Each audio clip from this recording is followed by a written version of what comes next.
Origin of life. The heterotrophs hypothesis.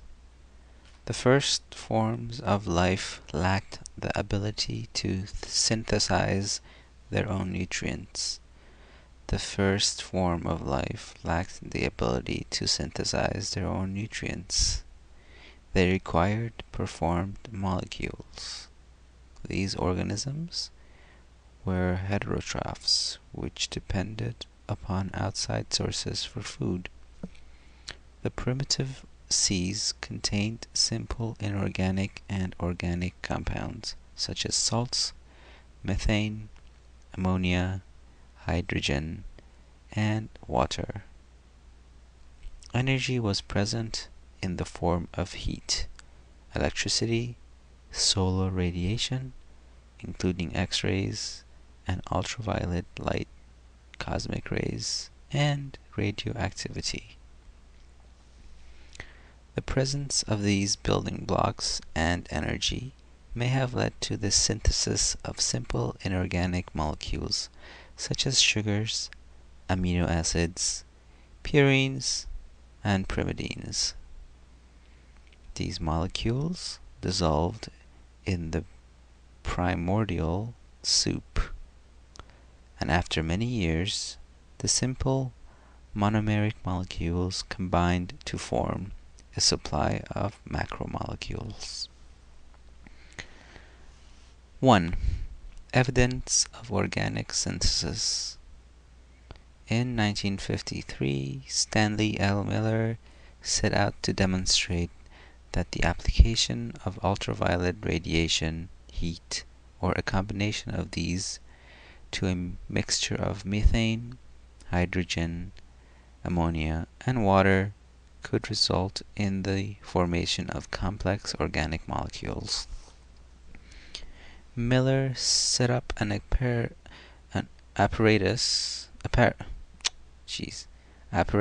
in which the four gases were continuously circulated past electrical discharges from tungsten electrodes. After circulation of the gases for 1 week, Miller analyzed the liquid in the apparatus and found that an amazing variety of organic compounds, including urea, hydrogen cyanide, acetic acid, and lactic acid, had been synthesized. 2.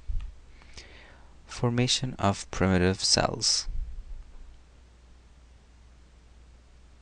Colloidal protein molecules tend to clump together to form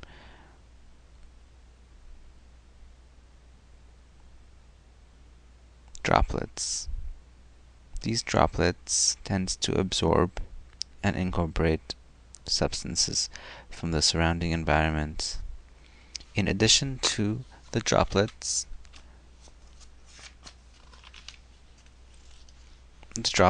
tend to possess a definite internal structure.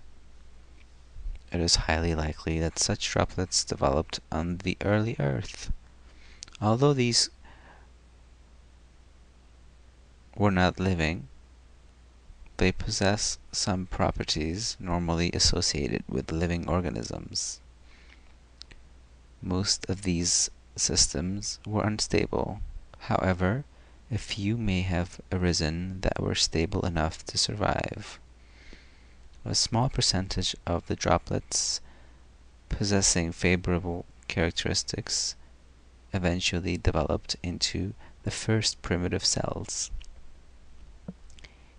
These first primitive cells probably possessed nucleic acid polymers and became capable of reproduction.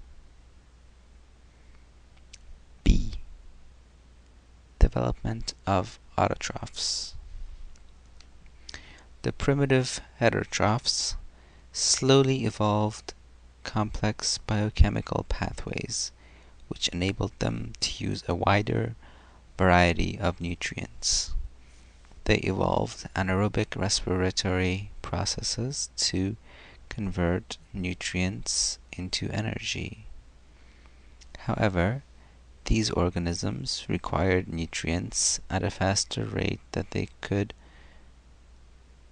be synthesized. Life would have ceased to exist if autotrophic nutrients had not developed. The pioneer autotrophs developed primitive photosynthetic pathways, capturing solar energy and using it to synthesize carbohydrates from carbon dioxide and water. C. Development of aerobic respiration. The primitive autotrophs fixed carbon dioxide using the synthesis of carbohydrates and released molecular oxygen as a waste product. The addition of molecular oxygen to the atmosphere converted the atmosphere from reducing to an oxidizing one. Some molecular oxygen was converted to ozone, which functions in the atmosphere to block high-energy radiation. In this way, living organisms destroyed the conditions that made their development possible. Once molecular oxygen became a major component of the Earth's atmosphere, both heterotrophs and autotrophs evolved the biochemical pathways of aerobic respiration. D. General categories of living organisms. All living organisms can be divided into 4 basic categories. The autotrophic anaerobes include chemosynthetic bacteria. The autotrophic aerobes include the green plants and phytoplankton. The heterotrophic anaerobes include yeasts. The heterotrophic aerobes include earthworms and humans.